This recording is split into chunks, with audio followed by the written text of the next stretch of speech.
Buenos días, buenas tardes a todas las personas que nos acompañéis en diferido en cualquier parte del mundo con esta familia que ya somos, este máster Consciencia y Ser, de la mano de la Fundación para el Desarrollo de la Consciencia.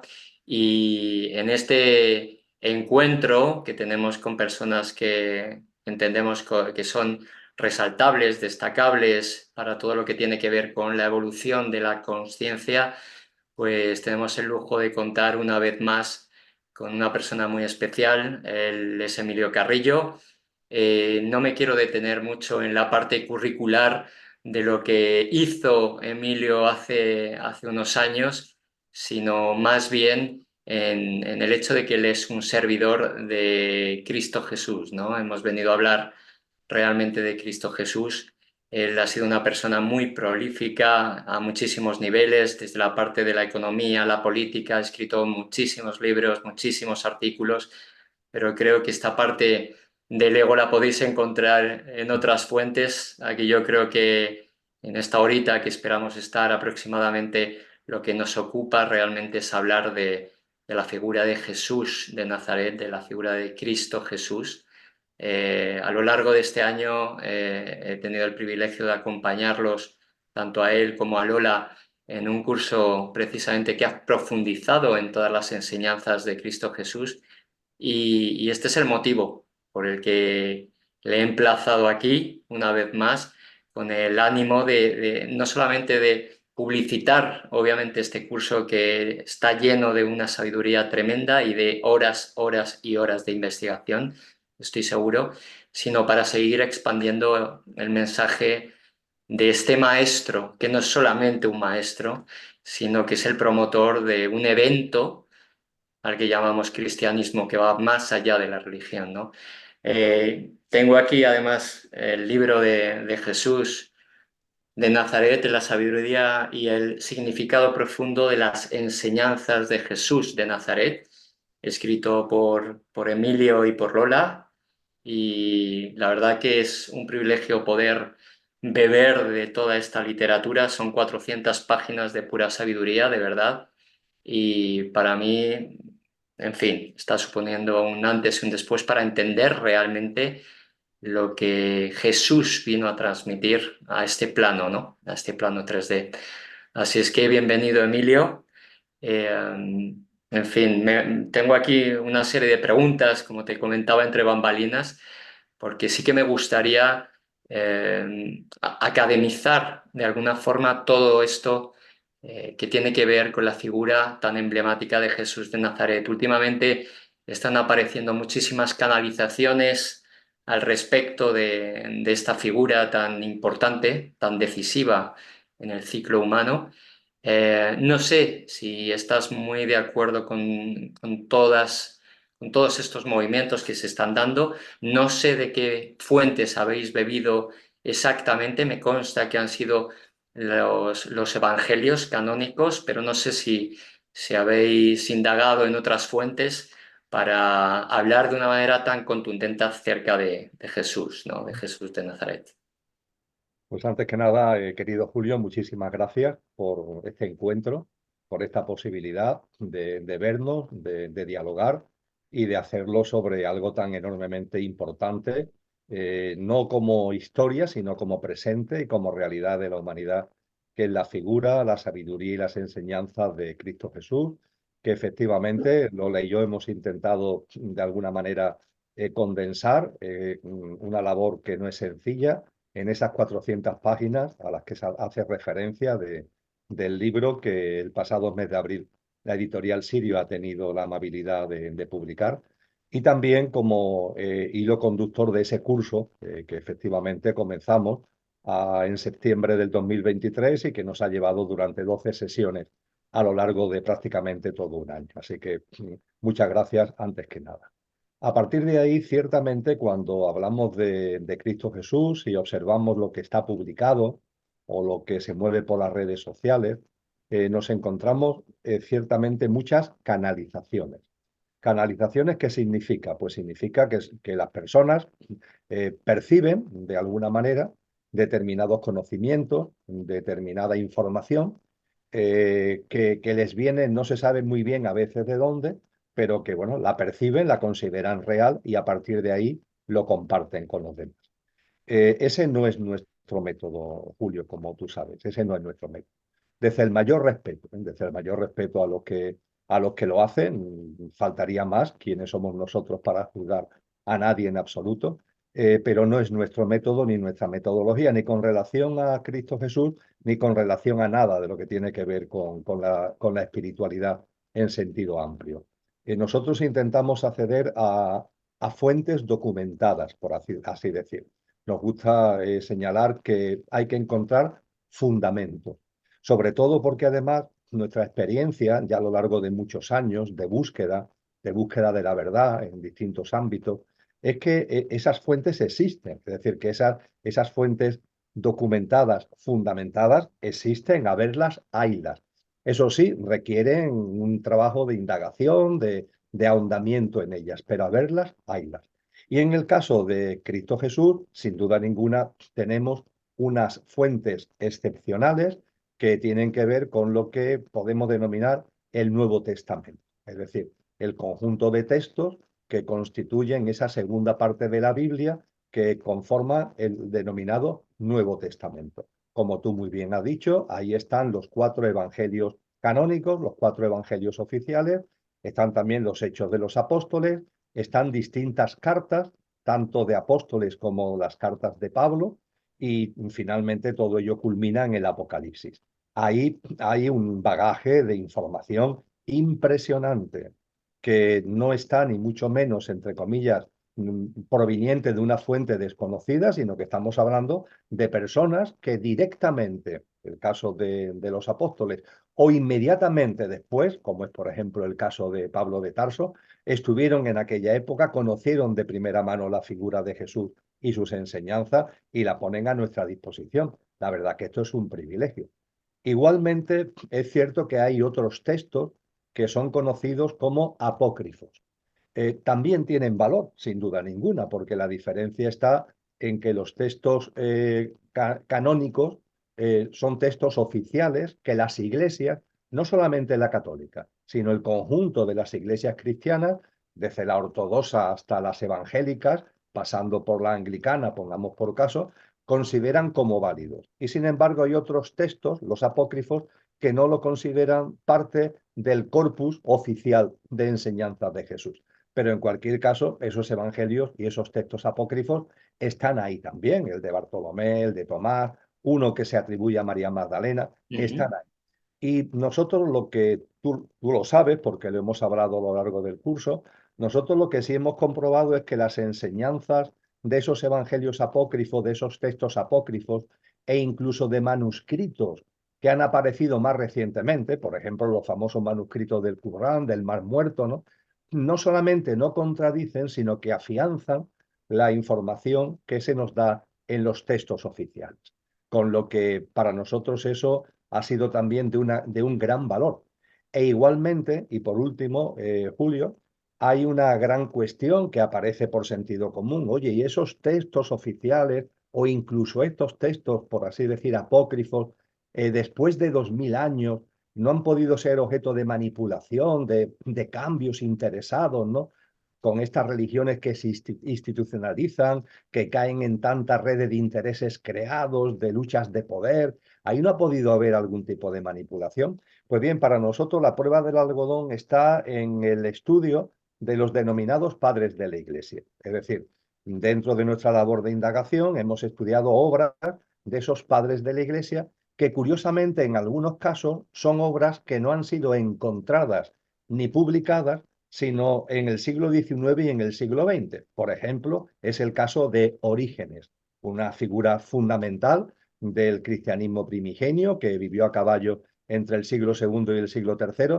Y la obra de Orígenes es tremenda porque él, por ejemplo, en sus Principias, que es una obra muy voluminosa, recoge literalmente textos de los evangelios. Y claro, esa información que nos da Orígenes estaba como desaparecida, como perdida, y se ha recuperado recientemente. Y cuando esa información recopilada recientemente lo comparamos con los evangelios y los textos del Nuevo Testamento, vemos que casan, vemos que no hay contradicciones, vemos en definitiva que no hay manipulación. Así que en definitiva, con todo este bagaje que nosotros entendemos que es un bagaje fundamentado, pues hemos puesto sobre la mesa lo que entendemos que es una aproximación honda, profunda. También lo intentamos hacer amena porque eh, es una información que tiene mucha validez para el espíritu, para el alma y para el corazón de las personas, con lo cual hacerla amena no es difícil, todo lo contrario, es bastante sencilla y abriendo los ojos porque ahí hay una información que está a nuestra disposición. Eso sí, si queremos verla, también eso es verdad, y termino, Julio, si queremos verla, porque si nos acercamos a todo esto con unos sistemas de creencias preestablecidos, si nos acercamos a todo esto con unos dogmas, ¿no?, prefabricados, pues entonces nos estamos poniendo una vendas en los ojos. Pero si nos acercamos con libertad y con verdadera espiritualidad, todo está a la vista para poner en valor y hacer nuestro, que es lo más importante en nuestra práctica de vida, todo ese bagaje de sabiduría y enseñanza de Cristo Jesús. Ujú.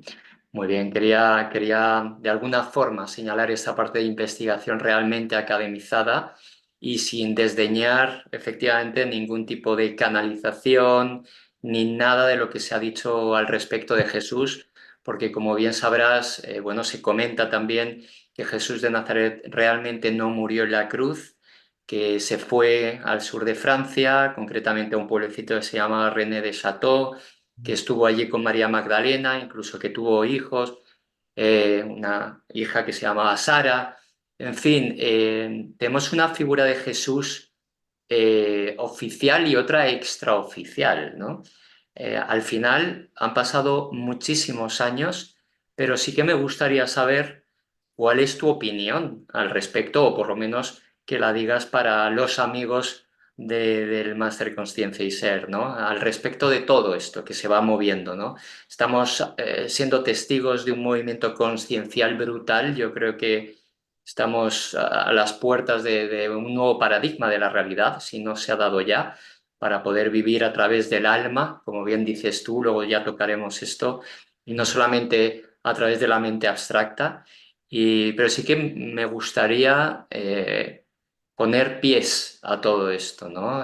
¿Quién era Jesús realmente? Yo sé que es una pregunta amplísima para el tiempo que tenemos ahora mismo, pero si efectivamente no murió en la cruz, se fue al sur de Francia con María Magdalena, en fin, toda esta parte de leyenda que quizá tenga algo de verdad. Yo ahí ni entro ni salgo, simplemente hago mis labores de escéptico o de crítico en el buen sentido de la palabra, ¿eh? O de discernidor, para que no suene a que pongo ahí una carga emocional, ¿no? No hay carga emocional, es simplemente necesidad de sabiduría, ¿no? Ganas de alimentar.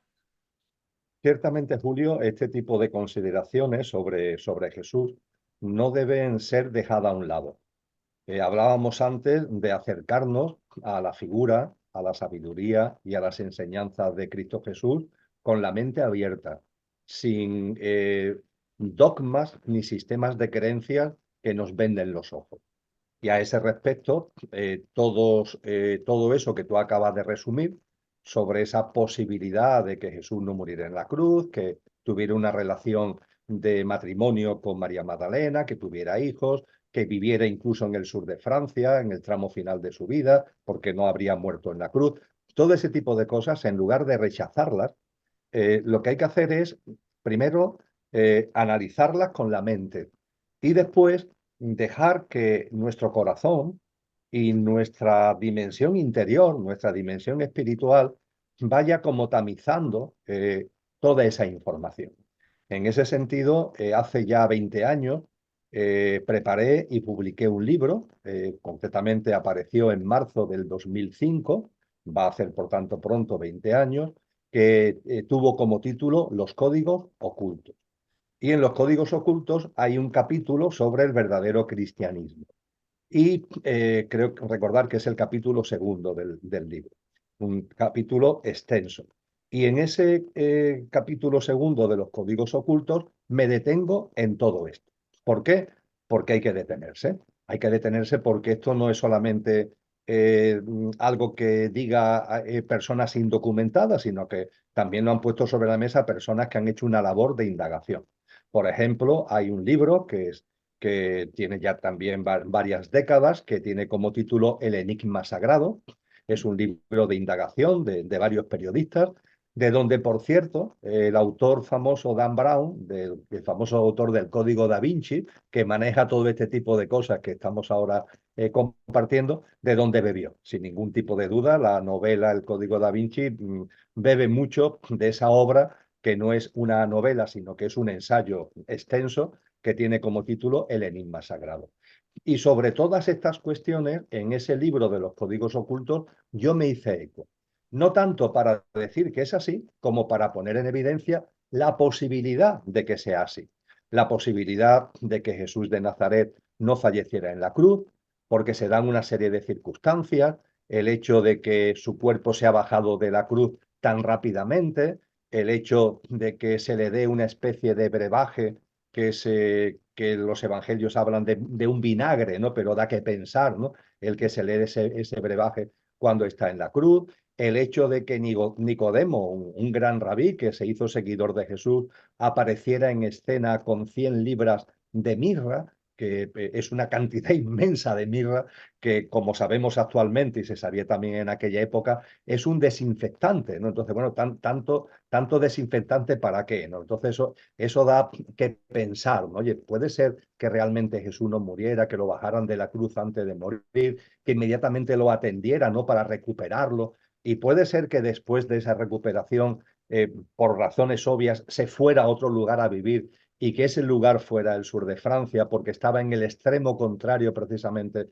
del Mediterráneo. Puede ser que eso lo hiciera en compañía de María Magdalena, en donde hay un evangelio apócrifo, ¿no? Que muestra que había una relación singular, ¿no? Porque aunque es cierto que cuando vas al manuscrito, en la palabra exacta hay como una mueca, con lo que se abren dudas, ¿no? Pero vamos a decir, la interpretación que encontramos en los evangelios apócrifos, en el caso del Evangelio de Tomás, es que cuando se habla de María Magdalena se decía que era su discípula amada, su discípula preferida, y que la besaba en la boca, ¿no? Aunque ya te digo, en la palabra boca en concreto, ahí hay una mueca que da lugar a que a lo mejor no es boca, sino que puede ser la cabeza, vamos, para entendernos, ¿no? Pero se ha traducido tradicionalmente como boca, ¿no? En fin, todo esto, estimado Julio, es lo que no podemos, ni mucho menos, meter en un cajón sin más.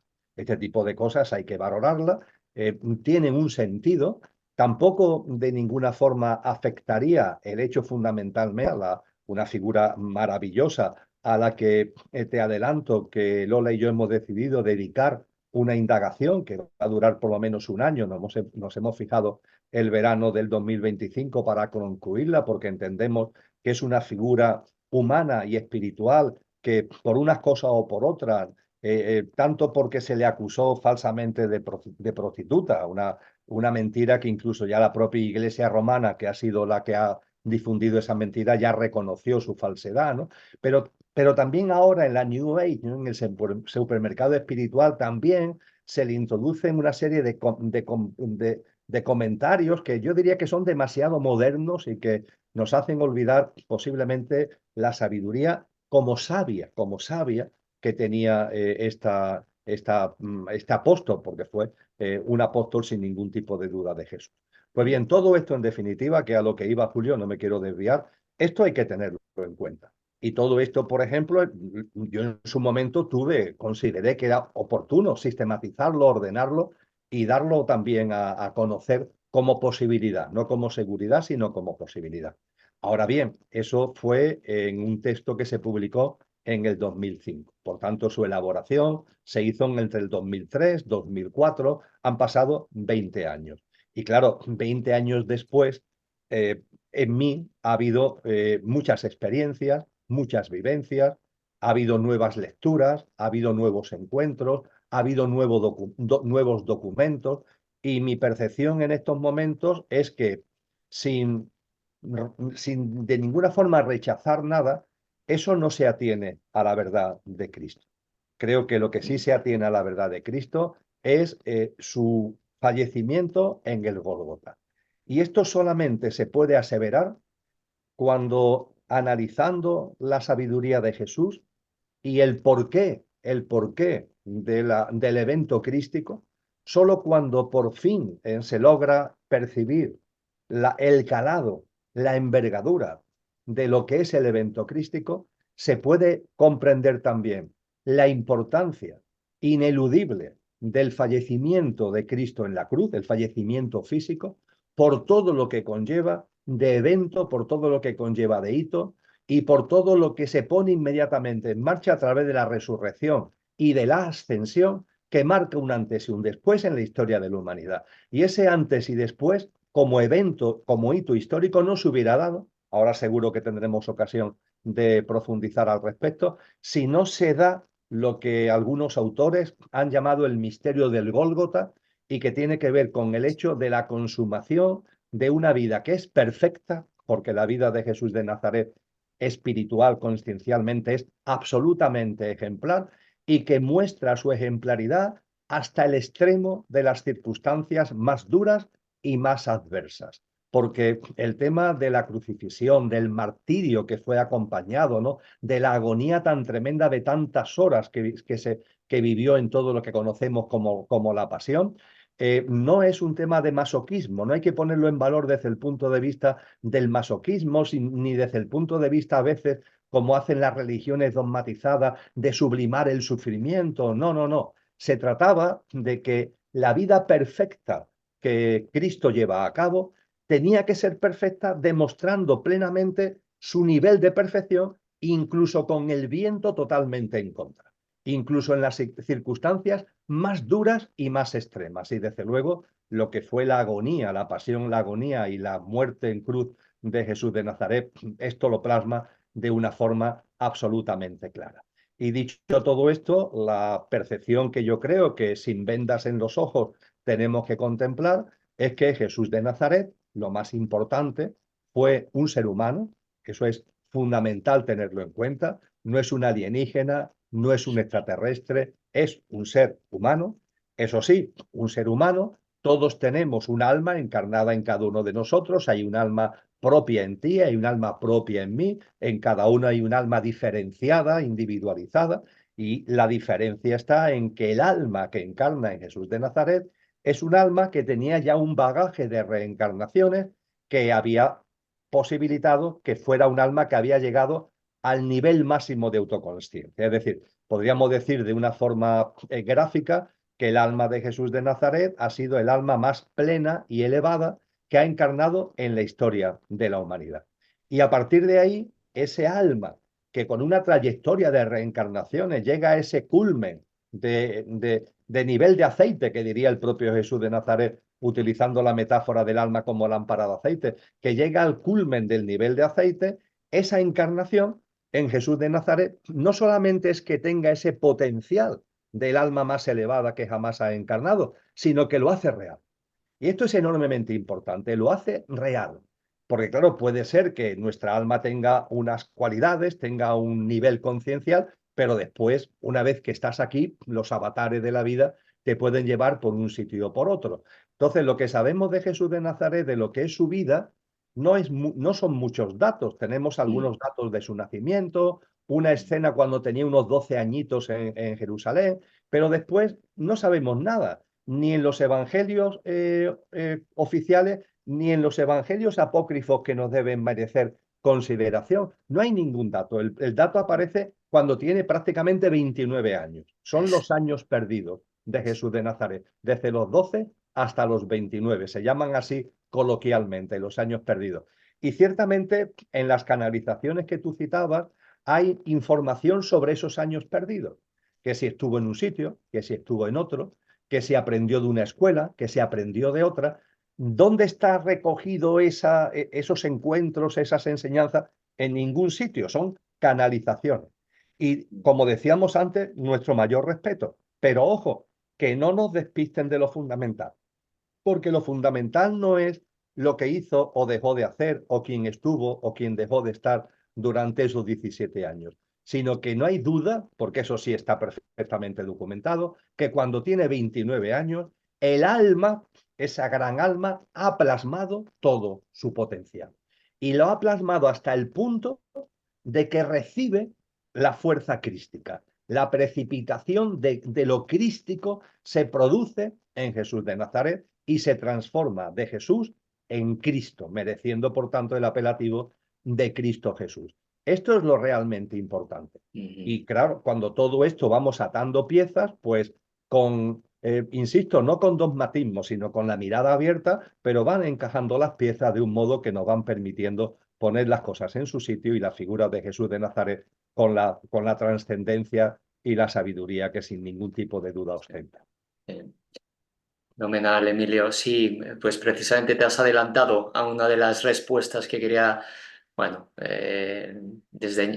entramar, ¿no? Que es precisamente ese movimiento en donde la fuerza crística, la energía crística le abraza, ¿no? Que es efectivamente a estos 29 años. Pero lo que quería también comentar, y lo que quiero señalar, te lo decía antes, es precisamente la condición humana que es obvia respecto a que él ocupaba un cuerpo físico, un cuerpo emocional, una mente concreta y una mente abstracta, una mente superior más allá de lo que luego se dio.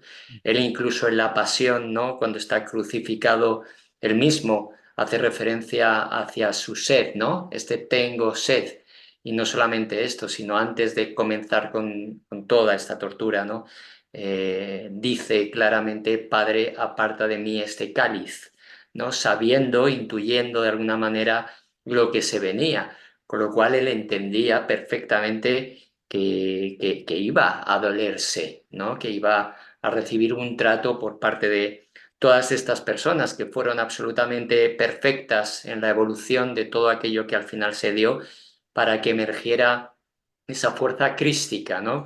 Cuando antes hablabas de que efectivamente en el Gólgota suceden una serie de acontecimientos que evidencian esa muerte, y la pongo entre comillas, de Jesús de Nazaret, o por lo menos como cuerpo físico, porque hay una serie de señales que así lo evidencian, ¿no? Como una especie de terremoto que se da allí y otra serie de circunstancias.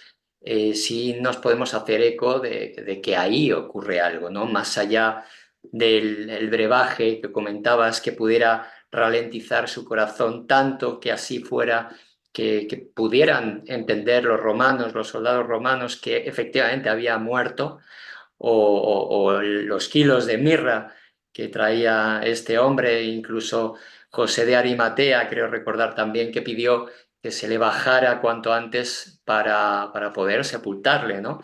Apelando un poquito a la emotividad de todo lo que se vivió en aquel momento, ¿no? Lo que está claro es que fue un humano. A mí lo que me gustaría, no sé si hay referencias al respecto, creo que no demasiadas, por lo que he intentado escudriñar, incluso por lo que he escuchado a través de ti, que no hay muchas referencias hablando acerca de la personalidad de Jesús de Nazaret.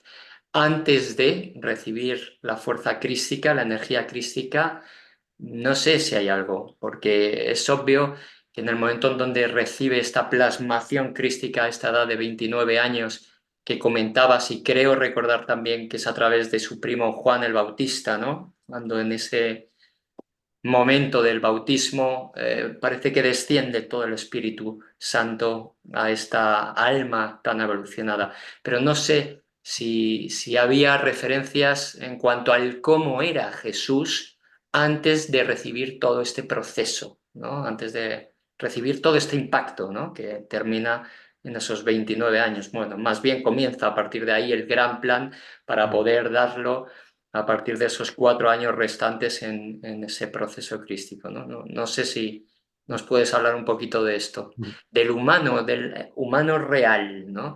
¿Cómo era Jesús? ¿Se enfadaba, no se enfadaba? En fin, suena facilón, pero le gustaban las niñas, no sé, cómo trataba a su madre, todo esto, ¿no? Quiero, de verdad, quiero dejar aquí una parte constatable de Jesús a secas, no Cristo Jesús, que obviamente todo esto está clarísimo, pero sí me apetece como psicólogo esta parte también de personalidad, ¿no? Como hemos compartido datos sobre todo ese proceso desde los 12 a los 29 años, no los hay. Tenemos, con el mayor respeto, canalizaciones, pero a mí eso personalmente no me vale desde el mayor respeto. Entonces, no tenemos, por así decir, una serie de textos que nos permitan dibujar ese perfil, vamos a llamarle psicológico, personal psicológico, Ujú. de Jesús de Nazaret. Sí tenemos algunos indicios en el sentido siguiente. Punto primero, Jesús de Nazaret es bautizado y no es bautizado por cualquier persona. Es decir, a Jesús de Nazaret le reconoce su potencial alguien que era todo un maestro de la época, que es Juan el Bautista. Y Juan el Bautista había comenzado su andadura al menos un año y medio antes de Jesús de Nazaret. Es un poco como el adelantado, ¿no? El que va preparando el terreno. Y Juan el Bautista tiene una serie de percepciones que le indican que como está viviendo una vida tan ejemplar, tan auténtica en el sentido espiritual, va a vivir una experiencia única. Y es que se va a encontrar delante, va a tener delante a un ser humano que es el ungido, que es el llamado a recibir lo crístico y que él, cuando lo vea, lo va a reconocer y que cuando lo reconozca, lo tiene que escenificar públicamente. Esa es una misión que Juan entiende que debe llevar a cabo. La verdad es que yo me pongo en su lugar y debe ser cuando menos sorprendente. En cualquier caso, conociendo su espiritualidad, seguro que eso lo atesoró en su corazón y lo dejó ahí en stand-by por lo que pudiera pasar. Y sabemos cómo vivía no solamente Juan, sino los que seguían a Juan, porque de hecho hay discípulos de Jesús que antes fueron discípulos de Juan y los tenemos históricamente están localizados. Y digo que esto es una fuente importante porque ahí sí hay un estilo de vida. Y podríamos decir que Jesús de Nazaret culmina ese estilo de vida. Es como el llevar al máximo ese estilo de vida. Con lo que si Juan ve en Jesús y reconoce en Jesús una especie de culminación, una especie de broche de oro, por decirlo de algún modo, significa que Jesús en ese momento, cuando está delante de Juan, que todavía no ha sido bautizado, todavía no ha recibido lo crístico, en su vida tenía que tener mucha coherencia con lo que era la forma de vida, la práctica de vida y las enseñanzas de todo, no solamente de Juan, sino de todo el grupo de personas que estaban en torno a él. ¿Y qué sabemos de ese grupo de personas? Pues que eran personas enormemente sencillas en su vida cotidiana, unas personas que eran ejemplares desde el punto de vista de no estar pendientes de los temas de este mundo, es decir, de los poderes, de los placeres, ¿no? Que su vida cotidiana la habían y la llevaban por otro derrotero. Sabemos también, cosa que no es ni mucho menos baladí, el que en ese contexto el trato a las mujeres y la relación con las mujeres era de una gran igualdad.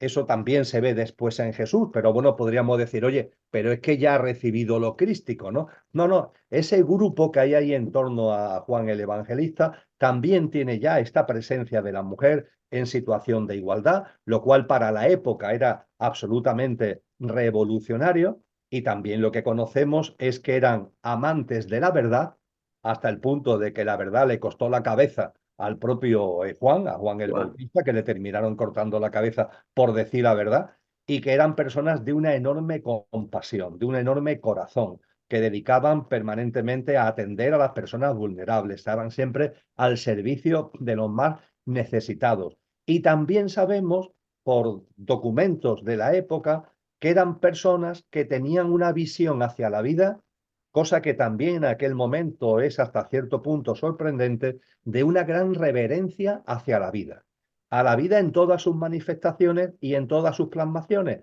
que por ejemplo no querían sacrificios, que no querían rituales de sangre de animales, que su alimentación no existía la comida animal, sino que era lo que hoy llamaríamos una alimentación vegetariana. Todo esto lo sabemos y podemos dárselo a Cristo, a Jesús en su haber, porque repito, es que Jesús no es que salga de la nada, ¿no? Jesús no sabemos qué hizo en los años perdidos, pero desde luego sí sabemos que quien lo pone en el escenario, quien le reconoce como ungido y quien manifiestamente, de forma pública, a través de ese bautismo, quiere que se sepa lo que Jesús es y lo que va a recibir como precipitación crística, eso es Juan el Evangelista, con lo que todo lo que sabemos de la vida de Juan y de su movimiento, por fuerza, por pura coherencia, tiene que estar presente en la vida de Jesús antes del momento del bautismo.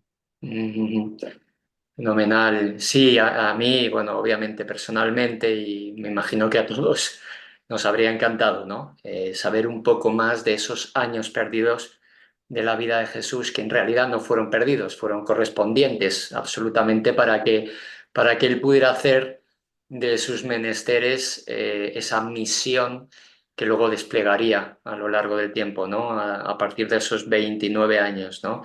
Lo que sí que me queda claro también es que debió haber un punto bastante transgresor para la época en el momento en donde hay una escena también que comentabas tú, donde él desaparece y sus padres están absolutamente preocupados. Creo que recordar que es a la edad de 12 años, un poco antes, y él aparece tiempo después porque estaba en el Sanedrín, ¿no? Creo recordar, bueno, debatiendo con los sabios de la época, bueno, pues todo lo que tenía que ver con las antiguas lecturas, ¿no?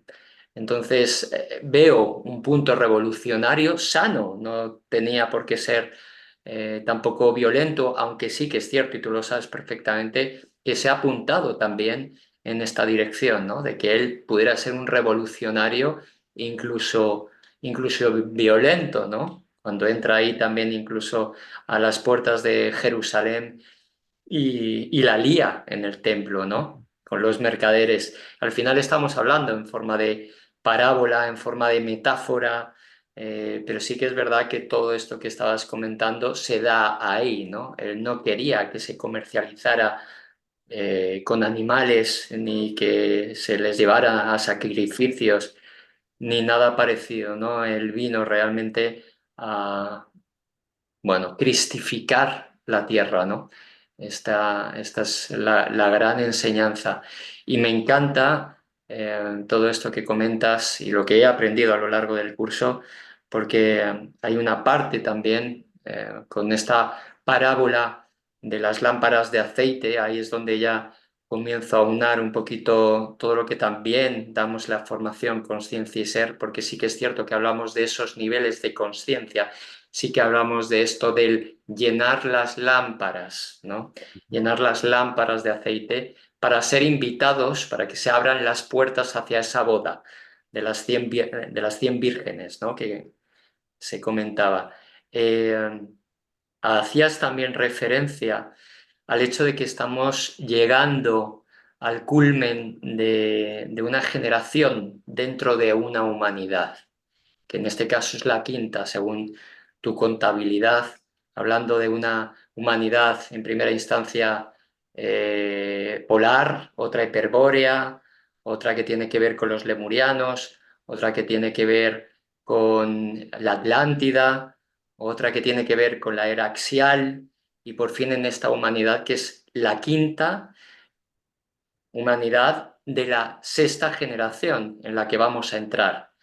Y comentabas también el hecho de que para entrar en esa sexta generación de esta quinta humanidad es necesario llenar esas lámparas de aceite, esos niveles de conciencia que al final son niveles de comprensión y en definitiva es un nivel de amor integrado, se dará para los que hayan tenido ese rasante de esa lámpara de aceite lo suficientemente lleno como para poder trascender a esa nueva humanidad. Y comentabas también que hay unos cuantos ya a los que llamas ungidos o sellados.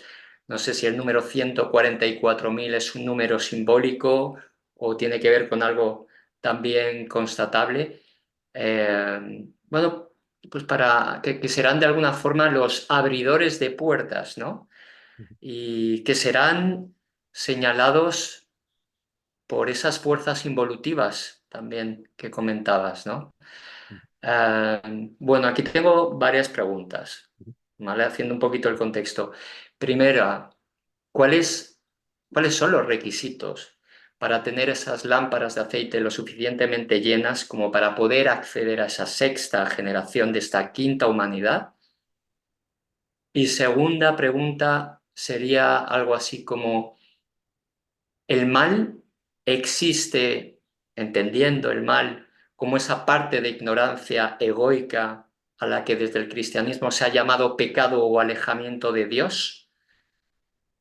¿O realmente existen también fuerzas involutivas más allá de lo que es la propia ignorancia egoica? ¿Vale?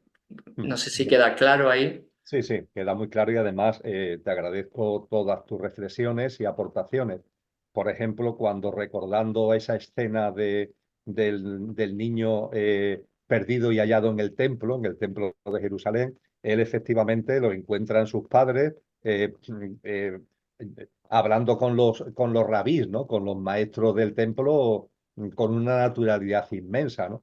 Eso significa que al perfil psicológico, entre comillas, ¿no? Que antes decíamos, de una persona enormemente compasiva, con una práctica de vida austera, sencilla, con un respeto y una reverencia hacia la vida, con un trato de igual a sus semejantes, incluyendo, por supuesto, a las mujeres, una atención a los vulnerables, etcétera, etcétera, también hay que ligarle, también hay que sumarle, por supuesto, una sabiduría. Estamos hablando de una persona que acumulaba su alma, lo tenía ya sin ningún tipo de duda, esa autoconsciencia, una gran sabiduría. Y esto es muy importante tenerlo en cuenta.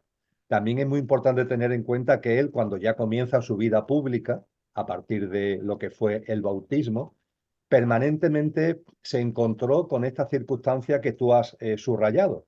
Y es que, claro, como se le muestra como el ungido, inmediatamente hay personas que lo interpretan, podemos decirlo así, en clave política, en clave de liberador del pueblo de Israel del sometimiento que tenía al imperio romano.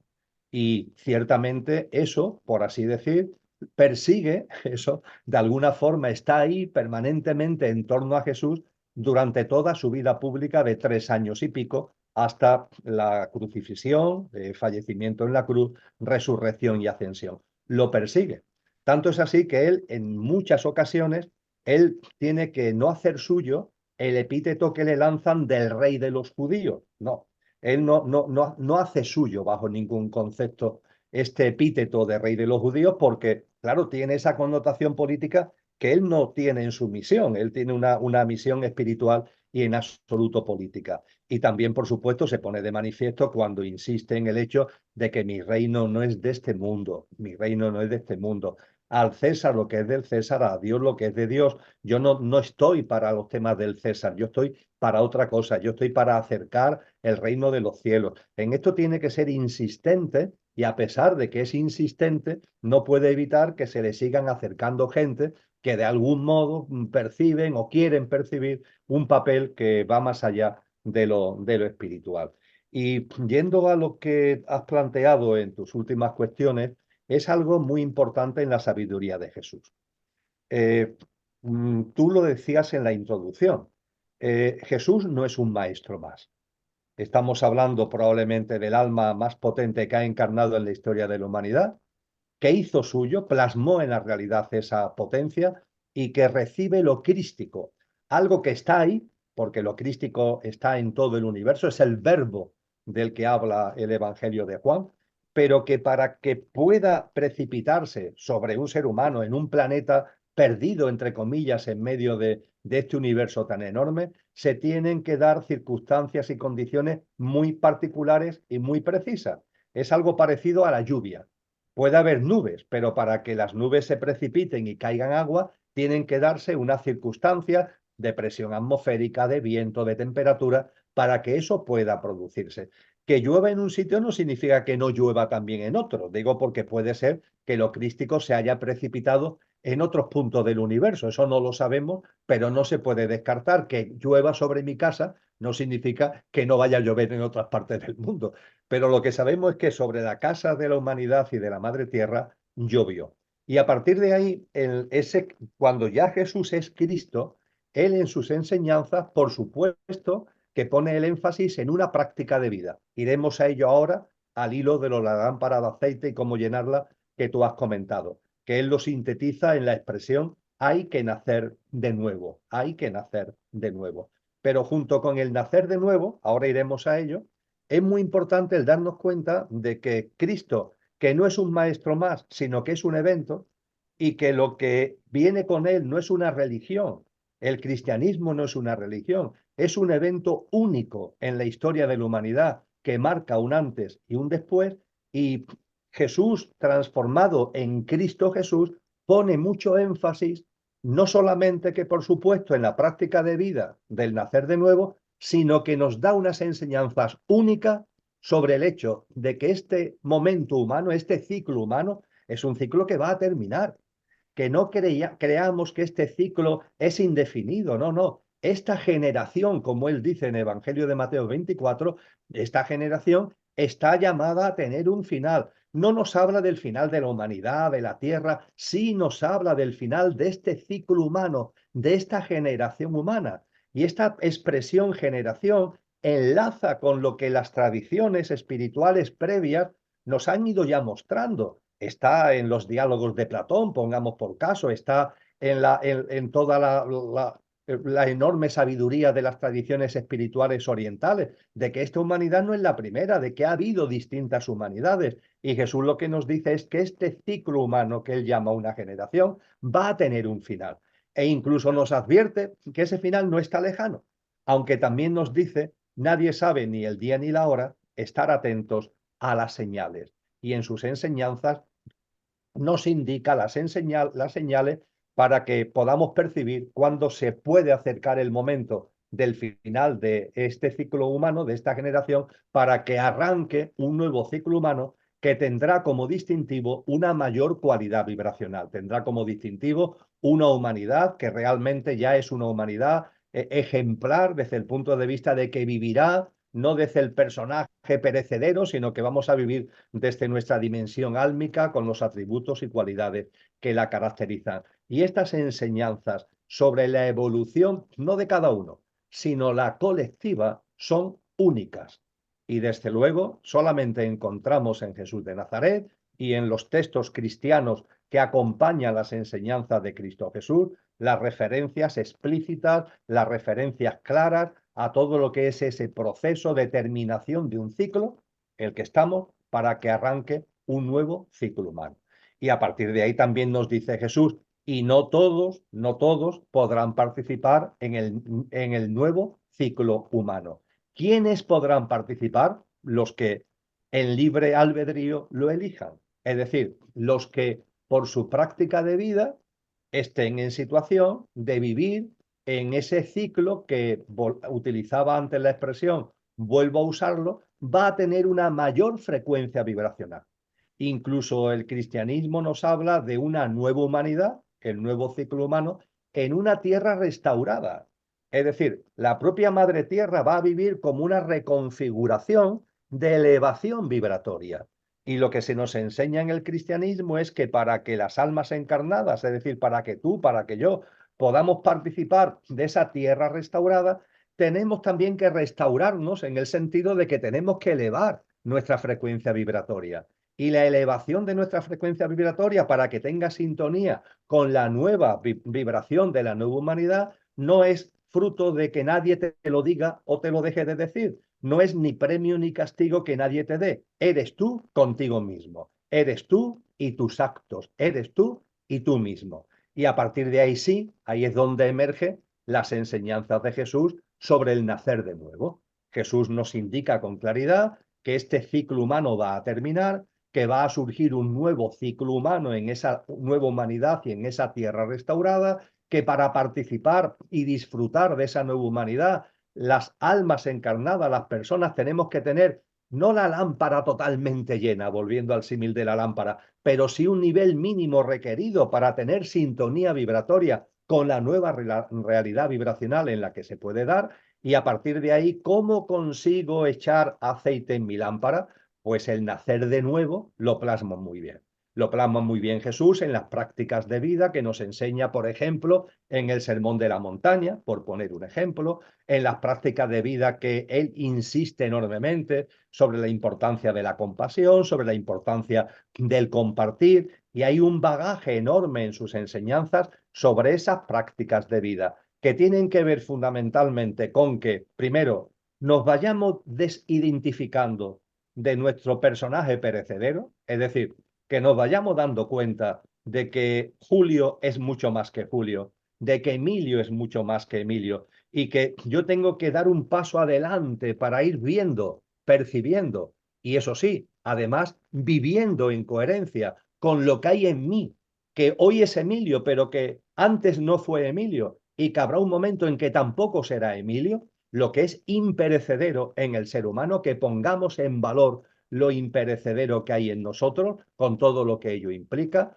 una desidentificación de nuestro pequeño yo y junto con esto una desidentificación de este mundo, entendiendo por este mundo no la madre tierra, no este plano maravilloso en el que vivimos, sino este sistema, esta forma de hacer las cosas que caracteriza a esta generación humana, eh, que no hace falta ser muy inteligente como para darse cuenta que en esta generación humana hay cosas maravillosas, pero lo que es el entramado institucional y político, lo que es el sistema socioeconómico, lo que son los pilares de este mundo, entendiendo mundo como sistema, están llenos de egoísmo, están llenos de egocentrismo, están llenos de deshumanización, de desnaturalización, y a partir de ahí el que nos dice, tenéis no solamente que dar un paso más allá de vuestro personaje para poner en valor lo imperecedero que hay en cada uno, sino que además tenéis que desidentificaros de este mundo. Este mundo no es el vuestro. Y él nos dice además, yo he vencido al mundo y vosotros debéis vencer al mundo. Esto no significa luchar. Él dice con claridad, con este mundo hay que convivir, pero una cosa es la convivencia y otra cosa es la connivencia. Convivir hay que convivir y no gastéis energía en pelear, en luchar contra ese sistema. Lo que tenéis es que crear lo nuevo, no pelear contra lo viejo, sino crear lo nuevo. Y esa creación de lo nuevo se hace conviviendo con este sistema, pero una cosa es la convivencia y otra cosa es la connivencia. No caigáis en la connivencia. Y esto significa, y esto es lo que nos corresponde hacer, y esta es la forma de echar aceite en la lámpara para poder participar activamente en ese nuevo ciclo humano al que estamos haciendo mención. Esto significa una práctica de vida que sea coherente con nuestro verdadero ser, que no esté ahí como abducido por el materialismo, por el economicismo, por el egocentrismo, que es lo que desgraciadamente ocurre con tanta frecuencia, que demos un paso adelante, que salgamos de esas arenas movedizas de tanto materialismo y seamos capaces de vivir de otra manera. Y concluyo, porque no son palabras de Jesús, pero materializan, dan una especie de plasmación bellísima a las palabras de Jesús. Y son de un paisano mío llamado Antonio Machado, don Antonio Machado, que vivió hace ya unas cuantas décadas y que murió en el exilio. Antonio Machado, haciendo su autorretrato, nos da la clave. ¿Qué significa esto de echar aceite en la lámpara? ¿Qué significa esto de estar en condiciones de invitarnos? Porque somos cada uno los que nos invitaremos o no. Nadie nos va a premiar ni a castigar. Somos cada uno de nosotros. ¿Cómo podemos invitarnos a nosotros mismos para ser agentes activos y participar en la nueva humanidad? Pues como dice Antonio Machado, siendo buenas personas en el buen sentido de la palabra. Él lo decía de sí mismo con la modestia que le caracterizaba. Soy un buen hombre en el buen sentido de la palabra bueno. Ser buenas personas en el buen sentido de la palabra. Y yo sé, como tú sabes, y cualquier persona que se mire durante 10 segundos se dará cuenta de que todos sabemos cuando en nuestra dinámica de vida las circunstancias cotidianas, las que la mente llama importantes, las que la mente llama no importantes. Todos sabemos cuando somos o no buenas personas. Hay algo en nuestro interior que claramente nos indica si estamos siendo o no buenas personas. No se nos pide que seamos santos, se nos pide que seamos buenas personas. Aunque en este proceso habrá personas que llegarán a un punto muy alto. Esos son los 144.000, Julio.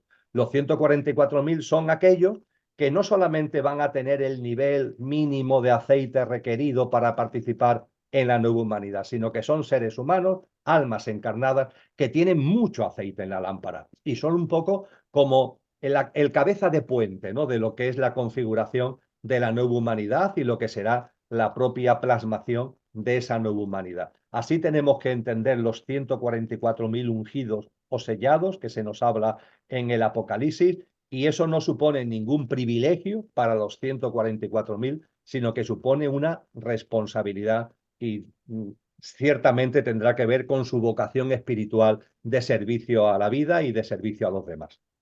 Así es, así es. Me ha encantado esto de Antonio Machado, ser buena persona, ¿no? Yo creo que hay un indicador en este sentido absoluto, ¿no? Y es ahí donde realmente señalamos y apostamos en la formación, que es el nivel de paz interior que uno pueda tener. Yo creo que cuando uno realmente está en paz, está en verdad. Cuando uno está en verdad, está alejado de esto que llamabas o llamábamos desde el cristianismo, que hemos entendido todos como pecado. Yo creo que ese pecado que hace alusión a esto que se puede denominar también como el veneno del alma en otras tradiciones, yo creo que está realmente purificado en el momento en donde nos sentimos en paz. O sea, yo creo que esto correlaciona directamente con este concepto al que aludías del ser buena persona. Hay una figura con la que nosotros también trabajamos, es la figura de Gerardo Smeldin, haciendo simplemente aquí el guiño por aquello de la buena persona, que distingue precisamente entre el malo, entre el bueno y el sabio, ¿no? El malo es, bueno, pues ya lo sabemos todos, esta persona que tiene un grado de empatía muy deficitario, un grado, por lo tanto, de compasión bastante mermado, personas, bueno, que van a lo suyo, ¿no? Siempre a lo suyo, egoístas, ¿no? Egoístas, personas, en fin, que si algo positivo tienen en este sentido es que no se posicionan como interferidores de los procesos de los demás, ¿no? Porque no les importas. Entonces esto está muy bien, ¿no? En este sentido. Luego estaría el bueno, al que aludía Antonio Machado y que tú has sacado también, ¿no? Y el bueno en este sentido es una persona sensible, una persona que conecta ya con el mundo del corazón, con el mundo de la emotividad, con la compasión. Pero fíjate que Gerardo Smerdin en este sentido señalaba también lo siguiente, y es que se descapitalizaba energéticamente hablando. El bueno muchas veces, de bueno que es, se pierde en esa energía vital porque sufre con el otro. ¿Mm? Y entonces hacía una siguiente propuesta que era el sabio. Y el sabio es una combinación, podríamos también describirlo así, entre el malo y el bueno. Con el malo en el sentido de que no se mimetiza con el otro, pero sin embargo se compadece del otro y entiende que para estar al servicio del otro no puede descapitalizar su propia energía vital. Por lo tanto, no sufre con el proceso del otro, pero sí que se implica cuando es solicitado, cuando se le pide ayuda y cuando esa persona que pide ayuda no puede hacerlo por sí mismo. ¿Mm? Entonces, bueno, quería hacer este guiño simplemente que me parece curioso, al menos, ¿no? A mí, sumando a esto del ser buena persona, bueno, aspiramos todos los que nos movemos en estos menesteres a hacernos cada vez más sabios, a ir incorporando cada vez mayor nivel de paz interior y por lo tanto a aumentar cada vez un poquito más, aunque sea ese nivel de aceite, para poder ir abrazando al ser que somos y comenzar a vivir desde ahí, desde el alma. Yo creo que esta es la propuesta. Creo recordar también que tú hablabas de que Jesús de Nazaret, Cristo Jesús, aparece aquí en la era axial, en la humanidad axial, y que con su cristificación, a partir de su muerte, podemos vincularnos directamente con esa mente abstracta. ¿Qué crees? Y termino con esta pregunta, te tendría aquí muchísimo tiempo compartiendo, Emilio. ¿Qué crees que tiene que suceder como evento crístico o lo que sea para que podamos realmente comenzar a vivir desde el alma que somos? Para responder esta ¿Tiene que pregunta, aparecer otro evento? ¿Tiene que suceder otro evento? Porque hemos hablado de las tribulaciones, hemos hablado de todo esto, pero no sé si tiene que ocurrir algo de la mano de un alma tan evolucionada como la de Jesús de Nazaret, que plasme aquí con las circunstancias que sean una nueva humanidad realmente. para responder esta pregunta hay que quizás de alguna manera explicar un término que tú has usado y que se usa mucho en el contexto religioso y espiritual y conciencial, que es el término pecado. El término pecado no tiene nada que ver con lo que nos enseñan los dogmatismos religiosos. El término pecado es una palabra conocida, etimológicamente viene del griego clásico y significa alejamiento. Ya está. En concreto, en griego se utilizaba, por ejemplo, cuando se lanza una flecha y la flecha en lugar de ir a la diana se aleja, ¿eh? Eso es pecado. Pecado es alejamiento. Y cuando hablamos en el cristianismo de pecado, hay un concepto muy importante que es el pecado original, el alejamiento original. El alejamiento original, ¿qué es? Es un momento en la evolución de la humanidad en la que nos alejamos de lo divino y al alejarnos de lo divino nos alejamos de nosotros mismos y de nuestra dimensión álmico y espiritual, nuestra dimensión imperecedera. De hecho, Cristo Jesús nos dice que Él ha venido al mundo, su gran misión es sacarnos, posibilitarnos que nos salgamos de ese alejamiento.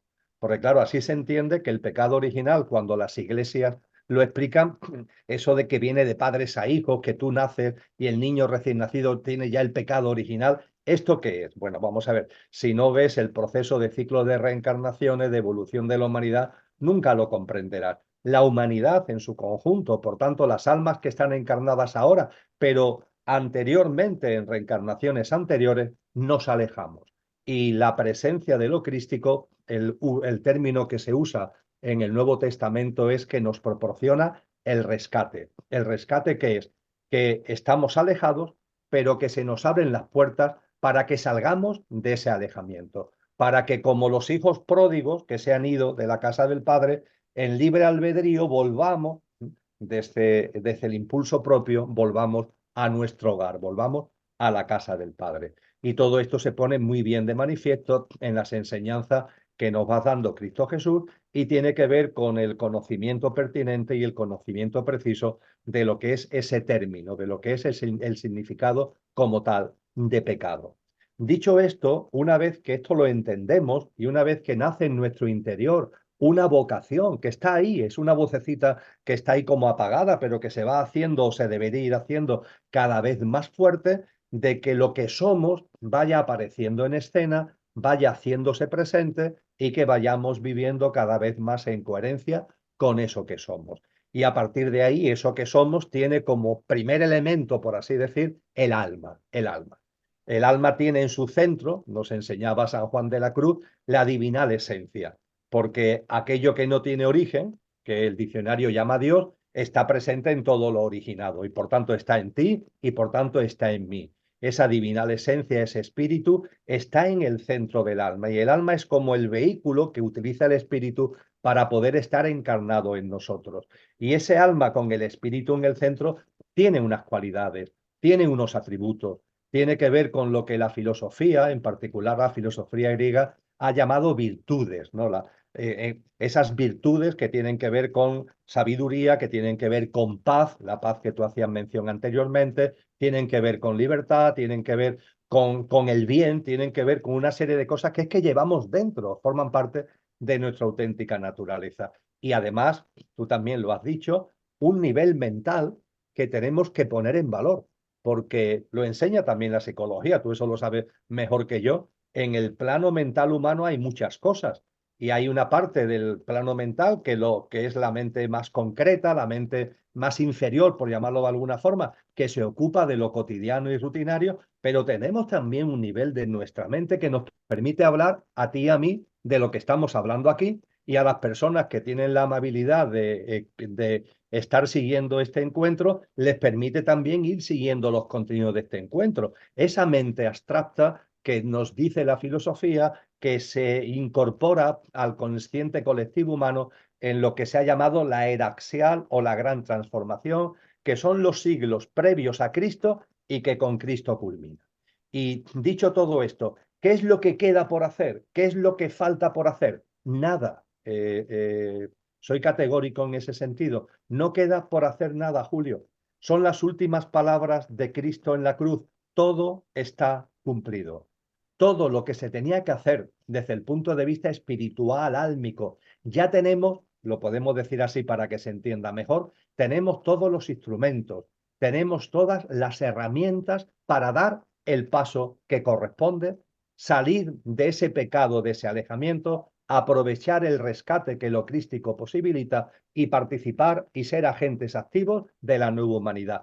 Todo está cumplido. ¿Qué es lo que falto yo, faltas tú, faltamos cada uno. Y algunas personas dicen, bueno, pero el Cristo, esto pasó hace 2000 años, es mucho tiempo, ¿no? Este ciclo, ¿cuándo va a terminar? ¿Cuándo va a venir el nuevo? Vamos a ver, primero, los tiempos espirituales, los griegos lo llamaron kairos, no son los tiempos cronológicos, los griegos lo llamaron cronos, funcionan de una manera distinta, pero también hay que tener en cuenta que hay como un acto de amor, como de prórroga, que desde luego no va a ser indefinida, no puede ser indefinida, porque hay mucho dolor y mucho sufrimiento, no solamente para la humanidad, sino para todos los reinos de la naturaleza en paralelo, pero hay como una especie de prórroga para que más personas, más almas encarnadas, vayamos dando el paso adelante para participar en esa humanidad, echando aceite a la lámpara. Hay influencias involutivas, interferencias que nos quieren mantener en el extravío, pero hay una potencia y hay unos instrumentos y unas herramientas que ya están todos dados para que cada uno, en su libre albedrío, podamos dar ese paso y participar en la nueva humanidad. Así que todo está cumplido y ahora lo que falta es que cada uno nos invitemos. Esa invitación a la nueva humanidad no se puede comprar online, no se puede comprar en ninguna taquilla, no nos la va a regalar o a negar nadie, sino que la tenemos que elaborar cada uno de nosotros con una dinámica de vida que no se nos pide que lleguemos a niveles muy altos, pero sí que vayamos avanzando en ese ser buena persona que tanto tú como yo hemos puesto en valor. Ujú. Vale, un último apunte, Emilio. ¿Crees que existen realmente esas fuerzas involutivas o esas fuerzas involutivas responden a la ignorancia de nuestros propios egos?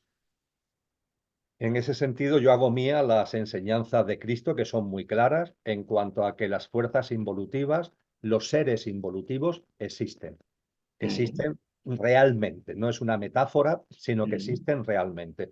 Es más, hablando no del mundo, sino de este mundo, hablando no de la madre tierra, no, sino de este sistema, Cristo Jesús lo dice de una forma tan rotunda, Julio, que pone los pelos de punta, porque él dice que este sistema socioeconómico, este entramado político institucional, este complejo tecnológico militar, este sistema tiene un gobernante.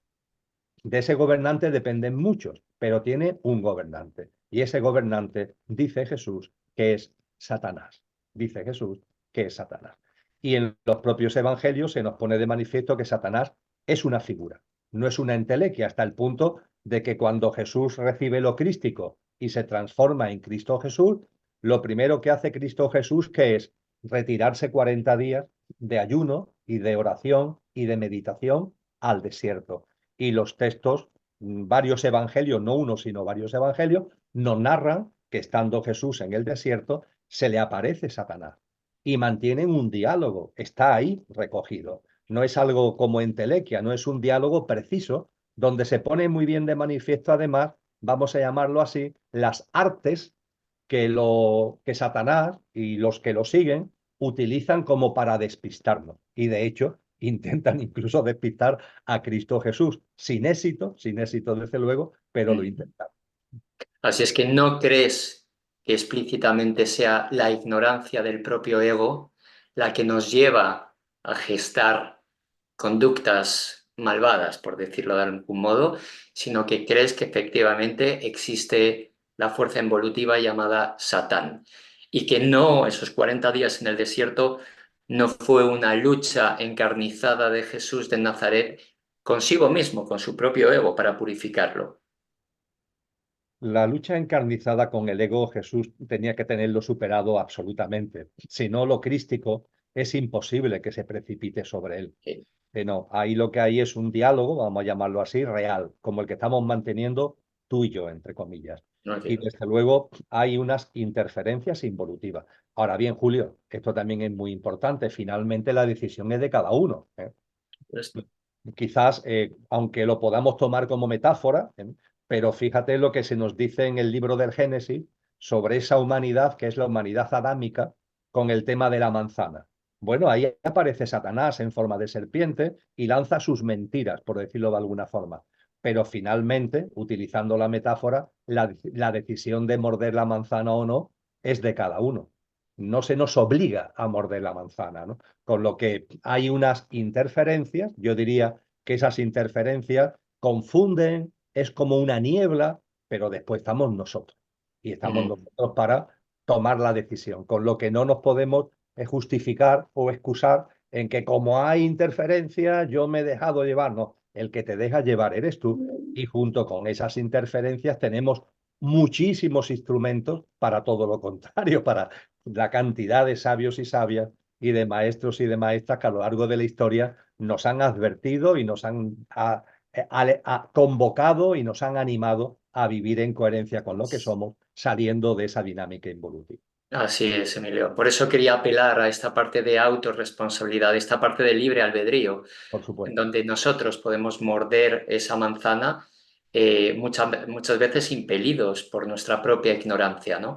Pese a que pudieran existir estas fuerzas involutivas, ¿no? Aquí podríamos hablar vamos, otro tanto, podríamos abrir otro melón, pero no quiero abrirlo porque ya obviamente se nos escapa el tiempo llamado Cronos, que no el Kairos, este funciona por otro lado, como bien decías, pero bueno, en fin, podríamos vincularlo con leyes universales, bueno, se me ocurren muchísimas maneras. Emilio, simplemente de verdad agradecerte de nuevo este tiempo compartido contigo. De verdad ha sido un placer, como siempre. Recomendar, por supuesto, tu libro y el de Lola, del que tanto me he nutrido y me estoy nutriendo. Y bueno, simplemente decirte un hasta siempre o un hasta luego, porque me encantará comentar de nuevo contigo. Y nada más, despedirnos de las personas que nos han estado acompañando, o mejor dicho, que nos acompañarán, porque este encuentro es en diferido.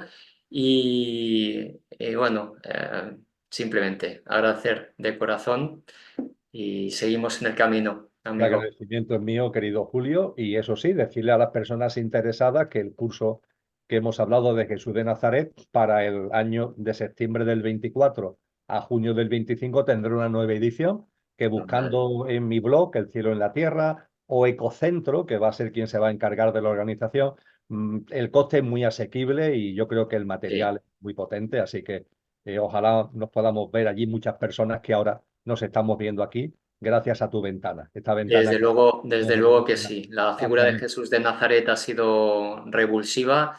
También, obviamente, la trabajamos aquí en la formación, en el Máster Consciencia y Ser, pero de una manera diferente. Tú te has especializado, ¿no?, aquí y la verdad que, por supuesto, ventana abierta para todo aquel que lo pueda disfrutar. Y si en algún momento también se quieren poner en contacto con nosotros a través de la plataforma del máster de Conciencia y Ser, a través de info@masterconcienciayser.com, pues encantados también de derivar. Y a través de tu blog, El cielo y la tierra, Emilio, en fin, son muchas las vías para poder seguir colaborando y aportando, y aquí estamos. Muchísimas gracias, querido Julio. Un Un abrazo muy abrazo fuerte, enorme. Mil un abrazo gracias. grande. Gracias.